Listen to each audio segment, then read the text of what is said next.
559 Fights number 100 podcast. This is a very special podcast that probably will not happen ever again until 559 Fights 200. 100 shows later.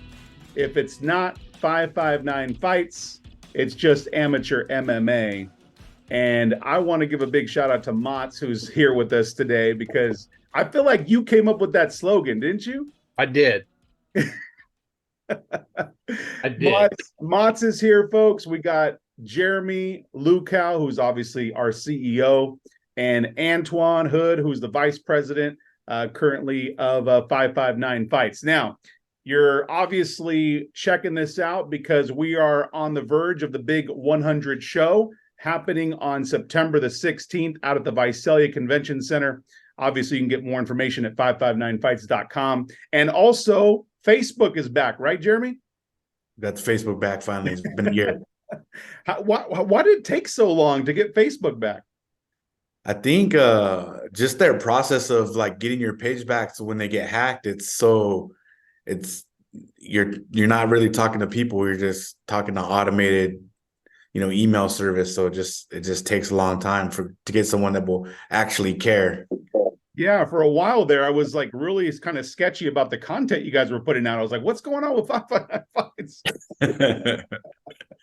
No, but yeah. Folks, if you guys are tuned in right now, again, this is 559 Fights number 100 podcast. And this is the moment where I feel like it's a great opportunity for maybe people who don't know how 559 Fights got started. I mean, Jeremy's got a whole new team now. I've had a chance to be there for 2 shows as ring announcer, and it's just running like a machine. So again, I wanted to use this podcast to kind of like start from the beginning, right? How did this get started? How was this even built to what it is now? For 559 Fights number 100 happening on September the 16th. So I'm going to start off first. I mean, obviously, I remember a conversation happening in my office at Tachi Palace. Jeremy, Motts, and myself, we had that conversation in my office. I was the marketing manager there at the time. But Jeremy, tell me, before we even got into that office, what kind of started the idea? Was it something that we had done before? I'm trying to kind of recollect my mind and memories on that. So from an MMA perspective, the sport side of it, really, it came from the local fighters that at that time frame, 12, 13 years ago, were having a really tough time competing at Tachi Palace fights. So I think for me, from the sports side of it, it was, we needed to create something, or I wanted to create something where we could help build athletes in the area so that they would be competitively ready to compete for Tachi Palace fights. And then I think creatively and entertainment value wise, coming off of the fight night that you had for Chad Mendez. Yes. You know what I mean? We were both kind of talking, and I said, hey, we need to pull Motts into this because he's at that time was kind of the heart and soul of the media and the entertainment value that MMA had in that area. So I think collectively, like pulling the 3 of us together at that time frame to try to help develop something that would kind of kick off and spark something different. And as you remember, the first one, we had the pay-per-view aspect to it too. Yeah, I remember. So we had the 2 shows for the price of 1 commercials that we were running, where we talk about the MMA fights and we talk about the UFC pay-per-view. We did a whole kind of YouTube, I feel like a lot of our commercials were great leading into that first 559 Fights. We built the hype really well. But let's talk about the stories about how we got there at 559 Fights number 1. The cage had to be delivered from Vegas. We had a unique crew, go pick up the cage in Vegas. But the thing was, when they got back from Vegas, we didn't know how to set up the cage. Yeah, I think, Alex Perez was kind of the head of that. UFC fighter Alex Perez was kind of the head of that at the time. And then he gets back and he's like, I don't know what to do. And so I think we were on the phone with the cage builder, and it was in April, but it was still like 95 degrees outside. And Oh we were my God. like, yeah, we're trying to figure out how to build the cage in the sun the day before the event. So yeah, I was no one knew how to build the cage. No one had tools. We didn't know what the hell we were doing. Alex Perez was trying to lead the charge for us.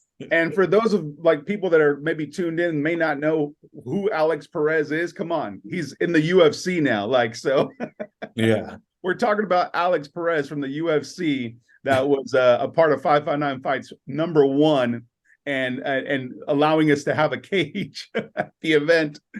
I mean, that is just so crazy. Now, Mats, I want to ask you what just 559 Fights #1 right now. What's a memory that just goes into your mind right now for 559 Fights #1? Well, I don't know if you guys remember, but 3 days prior to that, I threw my back out. So I couldn't even move. I was on a cane, and you guys thought I was bullshitting you. Like, I didn't want to come help and this, that, and the other thing. And I showed up on a cane. So that was one of the memories. And I think it was like the week before it was raining and like the weather just absolutely sucked. So we were all worried about, this bad weather. Little did we know it was going to be 95 degrees or something crazy. It was night and day. It was absolutely unbelievable. So I remember sitting out in that scorching sun and, just feeling for the fighters and whatnot.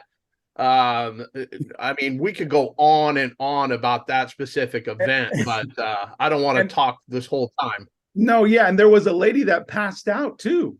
Correct. Outside the event or something like that. There was all kinds of stuff that was going on. I don't know if we sold more beer than any other event ever, but we didn't sell beer, we gave it away. Yeah, we gave it away. Yeah. Yeah. So there was a lot going on for absolute sure. Like, it was a learning experience to say the least. If I go back to that time, I mean, think about like just how events have like transitioned, like here in the Central Valley, like what the value that we had for that amount of price ticket, right, was just crazy. We offered so much at 559 Fights #1. Right. Hey, here's a bunch of free stuff. Can we give you anything else? Well, don't worry. We'll handle it the next time. Yeah. It was just nuts. Well, one of the crazy moments, though, was the UFC pay-per-view. So now, remember, I'm coming off of the event a couple months ago, the Mendez Madness. I did it at the King's Fair. So I already had a connection with, I believe it was Johan Promotions or something like that. So I'm thinking, oh, I have a connection with them. I'm going to order the fight through them. I didn't really kind of give them, the amount of attendance that we were going to have. I mean, because I didn't know, right? So I just put down our regular 500. So obviously we had more than 500 people that night. And Jeremy, we get a call from the UFC lawyers. What was it? The next event, right? And they're like, wait a minute. Yeah, we're promoting the next event. And Mike Mersch was the UFC attorney at the time. And he sends a cease and desist. And I, connect with him. And he's like, man, this is a brilliant idea. Like, I can't believe no one's ever thought about this before, but I got to shut you down. He was just like, it's such a great idea. You're no longer going to be able to buy pay-per-view anymore. And kind of was, then it kind of evolved from there to us having to kind of change our business model a little bit because we were so innovative at the time, even though we didn't know what the hell we were doing and that it was an innovative idea. But yeah, our first we do a show and then immediately after the UFC is like, hey, you can't do this anymore. So basically we went from having the fights plus the UFC pay-per-view to kind of having to, restructure and create just the element of just having the fights and without the pay-per-view. Yeah. And I think the three of us kind of sat down and we were like, hey, do we want to keep doing it without the pay-per-view or we just want to do sport? And kind of to my recollection, a lot of my early hunger was kind of driven by Mott's because Mott's hated everybody. So so he would kind of get me pissed, like, yeah, well, we're better than these guys, or fuck these guys, or these guys. And I'd be like, yeah, Mott's like, yeah. He would round me up. So I think early on, like, I didn't really have so much the passion to do it, in a sense, to continue to do it after our idea was shut down. But then Mott's was so eager for us to like kick other people's asses. It was like, all right, cool, let's go kick other people's asses together then, I guess.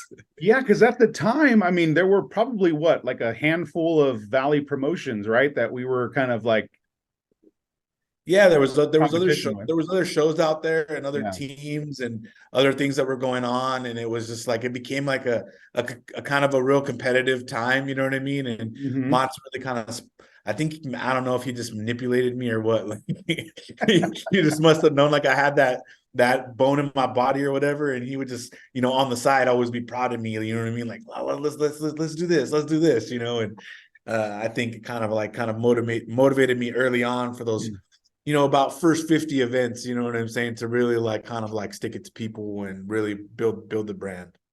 Yeah, we kind of